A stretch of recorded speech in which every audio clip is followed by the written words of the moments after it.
জাতিসংঘ শান্তিরক্ষা মিশনের ৭৭তম বার্ষিকী উপলক্ষে এক স্মরণ সভার আয়োজন করেছে ইউনাইটেড নেশনস অ্যাসোসিয়েশন ইউকে এবং ওয়েস্টমিনিস্টার ইউএনএ। লন্ডনের হোয়াইট হলের দ্য সেনোটাফ স্মৃতিস্তম্ভে ফুল দেওয়ার মধ্য দিয়ে শুরু হয় দিনটির উদযাপনের আনুষ্ঠানিকতা।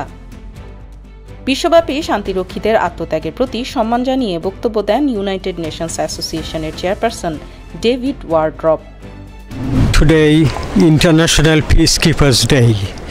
UNA UK Westminster branch held International Peacekeepers Day at Whitehall.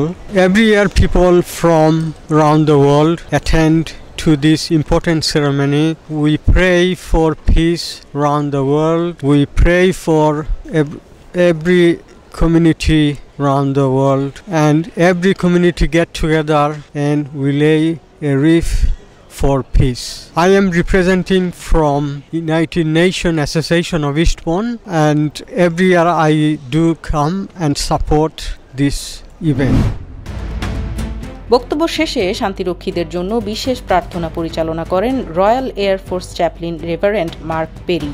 এরপর জীবন উৎসর্গ করা শান্তিরক্ষীদের স্মরণে অর্ধনমিত করা হয় জাতিসংঘের পতাকা।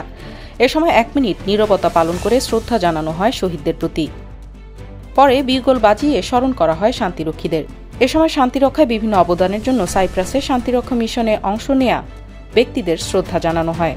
দিনব্যাপী এই আয়োজনে শান্তিরক্ষীদের মানসিক স্বাস্থ্য এবং নানামুখী চ্যালেঞ্জের বিষয়ে একটি সেমিনারও আয়োজন করা হয়। সেমিনারে উপস্থিত ছিলেন ইউনাইটেড নেশনস অ্যাসোসিয়েশন ওয়েস্টমিনিস্টারের চেয়ারম্যান ডেভিড ওয়ারড্রপ, লন্ডনের ট্রিশ রজার্স চেয়ারম্যান এবং ইউনাইটেড নেশনস অ্যাসোসিয়েশন ইস্টবোর্নের সাউথ ইস্ট মোজামিল হোসেন সহ আরও অনেকে।